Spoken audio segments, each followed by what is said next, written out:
Let's now compare the life and religion of Ramesses II to the claims that the Quran makes about the Pharaoh of Moses. وَإِنَّ فِرْعَوْنَ لَعَالٍ فِي الْأَرْضِ وَإِنَّهُ لَمِنَ الْمُسْرِفِينَ. This claim that the Pharaoh of Moses was extravagant has been proven by archaeological discoveries, which show that Ramesses II was the grandest of the pharaohs. The archaeologist Peter Clayton wrote, "His genuine building achievements are on a Herculean scale."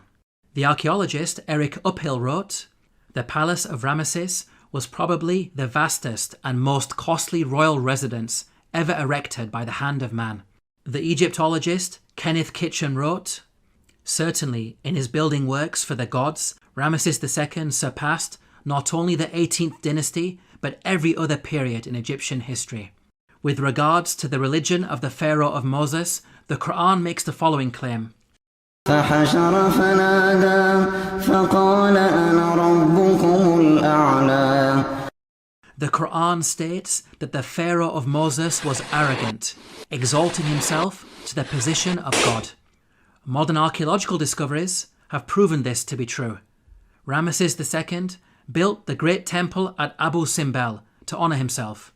Its entrance is flanked by 4 colossal statues of Ramesses II, which dwarf the statue of Ra-Horakhti, god of the horizon, located above it.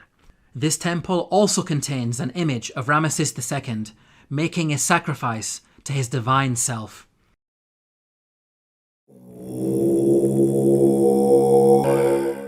The Quran makes the following claim about the Pharaoh of Moses, who God drowned in the sea.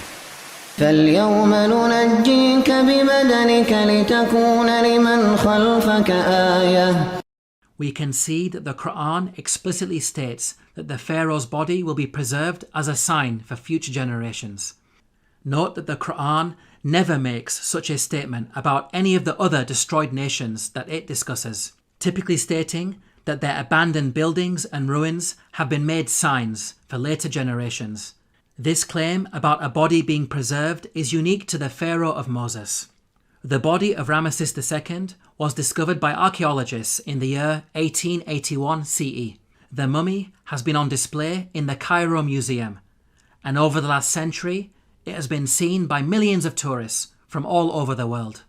In the following documentary, Sir Tony Robinson states that Ramesses II is one of the few pharaohs whose body has survived largely intact.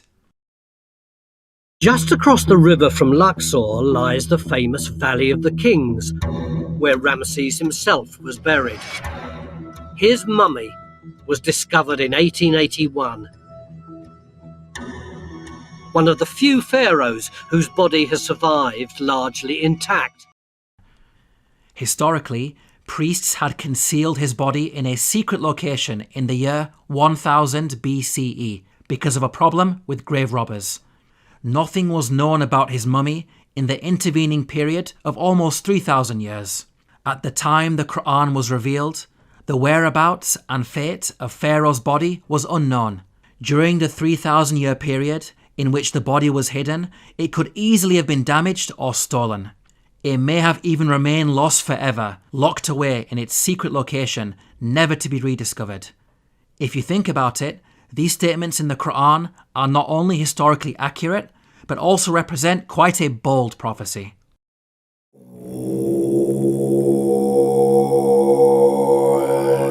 The Bible informs us about a series of plagues that God brought upon Egypt. The book of Exodus informs us that the first 6 of these plagues are as follows.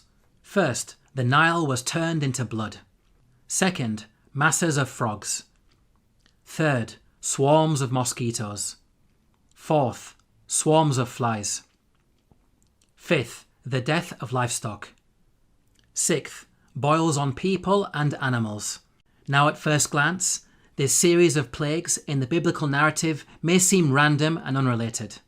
However, the Quran sheds light on these events. The Quran states the following about the divine punishments against Egypt. فأرسلنا عليهم الطوفان والجراد والقمل والضفادع والدم آيات مفصلات فاستكبروا. Notice the first punishment mentioned by the Quran, a flood. This is an important detail that is not found in the Bible. This punishment of a flood actually explains the 6 seemingly random and unrelated plagues in the biblical narrative. A flood would result in high concentrations of red earth entering the Nile River and causing a blood-like colour, killing fish and making the water undrinkable, as described in the biblical narrative. This phenomenon is attested to historically, as recorded by a Middle Kingdom Egyptian sage.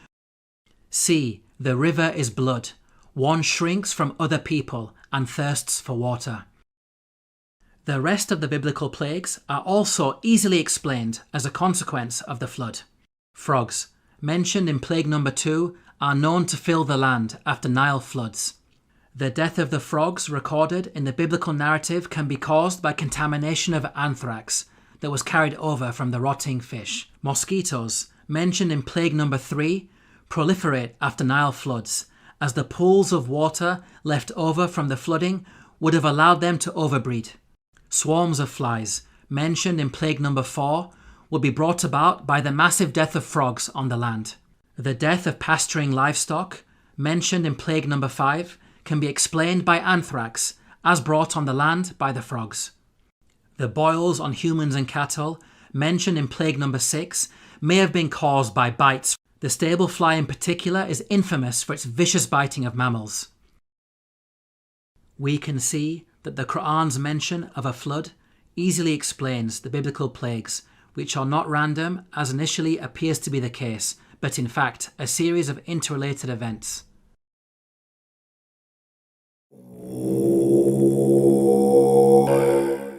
The Quran mentions the following incident about Joseph while he was in Egypt.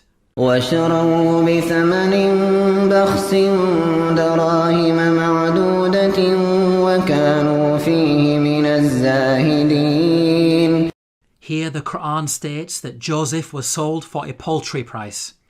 The Arabic phrase used is darahima ma'dudatin, which contains the words dirham and ma'dud. Dirham means a unit of silver coinage or weight. Ma'dud means countable or limited in number. So the Quran is making the claim that Joseph was sold for a small amount of countable silver. There is plenty of historical evidence that standardized units of silver were used in transactions in ancient Egypt. Small pieces of silver, known as shati, were used in trade. The tomb of Nyanknum and Khnumhotep is dated to the Old Kingdom period. It contains a scene of a busy open-air market with goods for sale. Cubits of cloth, for example, are said to be sold for 6 shati. The Rind mathematical papyrus is dated to the Second Intermediate period. It discusses the relative values of gold, silver and lead in terms of shati. Small silver bars bearing the name of Pharaoh Tutankhamun have been dated to the New Kingdom period. They are inscribed with a hieroglyphic which states, Tutankhamun, ruler of Heliopolis in Upper Egypt. Until recently, historians believed that the minting of precious metals was a later Greek invention. These recent Egyptian archaeological discoveries have forced historians to completely revise their understanding of coinage in the ancient world. How is it possible that such knowledge was revealed in the Quran nearly 1,500 years ago? The Bible mentions that Joseph was sold for 20 of silver. However, this sale is said to have taken place with some Arabs outside Egypt. By contrast, the Quran states that the sale took place inside Egypt. So, the Bible could not have been used as a source by the Quran. It is in fact the Bible that contains historical errors when it comes to coinage. For example, the Bible makes the claim that a gold coin known as the darik was used at the time of King David. They gave toward the work on the temple of God 5,000 talents and 10,000 darics of gold. As historians point out, the darik is named after the Persian leader Darius the Great, who lived hundreds of years after King David. The Jewish Encyclopedia acknowledges this error. A notable instance of anachronism occurs in 1 Chronicles 29:7. Gold darics, coins which were not struck before the time of King Darius I, i.e. more than 400 years after David.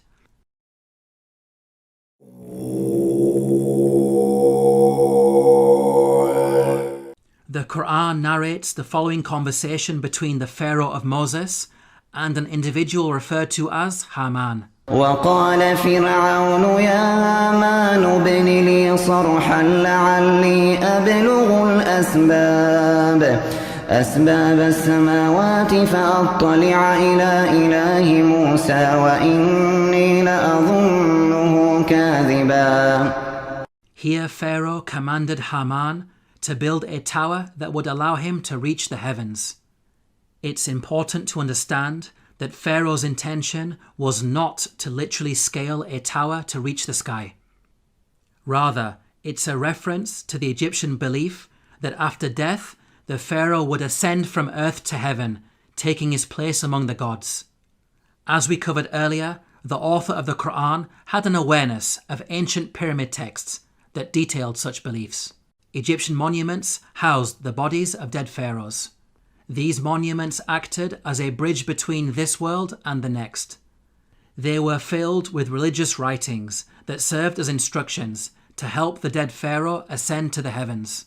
Hence, the person in charge of constructing such a monument for Pharaoh would not only need to be skilled in architecture, but also highly knowledgeable in religion, a builder-priest of sorts.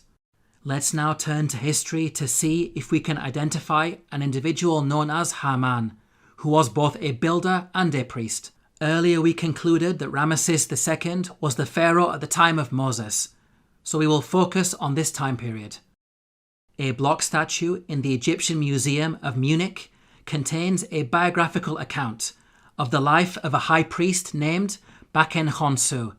In his own words he states, "I am one truly reliable, useful to his Lord, who performs beneficent deeds within his temple. I being principal chief of works in the estate of Amun, I erected obelisks of granite stone whose tops reach to the sky." Here, Baken Khonsu tells us that he served the pharaoh in two ways, first by performing rituals in the temple, and second as chief architect. In fact, Baken Khonsu was an architect extraordinaire, being one of the greatest in all of ancient Egypt. He is responsible for constructing the Temple of Amun at Karnak, a monument that remains one of the largest religious structures ever created by man. With regards to the priesthood, Baken Khonsu informs us that he had a very long and illustrious career. "I was a third prophet of Amun for 15 years. I was a second prophet of Amun for 12 years. He appointed me high priest of Amun for 27 years. Here Baken Khonsu is stating that he served the god Amun throughout his priestly career. Amun is the name of an Egyptian deity who rose to prominence during the New Kingdom period. By the time Baken Khonsu died, he had been a priest for many decades, having served Ramesses II as high priest throughout his reign. Both Ramesses II and Baken Khonsu were contemporaries who died around the same time. What about the Quran's mention of Haman? How does it relate to Baken Khonsu? Baken Khonsu referred to himself by the title High Priest of Amun. The actual phrase in the hieroglyphics is Ham Nata Tapi Amana. The word Ham literally means servant, and Amana is how you articulate the name of the god Amun in Egyptian. Baken Khonsu was Ham Amana, meaning servant of Amun. The Quran's mention of Haman may be simply an Arabized version of the Egyptian Ham Amana. Let's now summarize the main points about Baken Khonsu. He was a senior-ranking figure under Pharaoh Ramesses II, acting as both high priest and chief architect. He served in the temple of the god Amun and thus had the title Ham Amana. It is clear that all of the historical evidence fits perfectly with the Quranic narrative. Now it's important to point out that the Bible also mentions a Haman, but the resemblance is only in name. The biblical Haman served under a Persian king and bears no relation to the Quranic Haman of Egypt. Yet again, these are details that are completely missing in the biblical narrative. In this video, we have seen that the Quran has a remarkable insight into many facets of ancient Egypt, revealing long-lost knowledge while also correcting the Bible. Claims that the author of the Quran copied from the Bible are clearly rubbished in light of such facts. The Quran boldly declares its origins. تنزيل الكتاب لا ريب فيه من رب العالمين. To learn more about the miracles of the Quran, please download your free copy of the book, The Eternal Challenge, at the link below.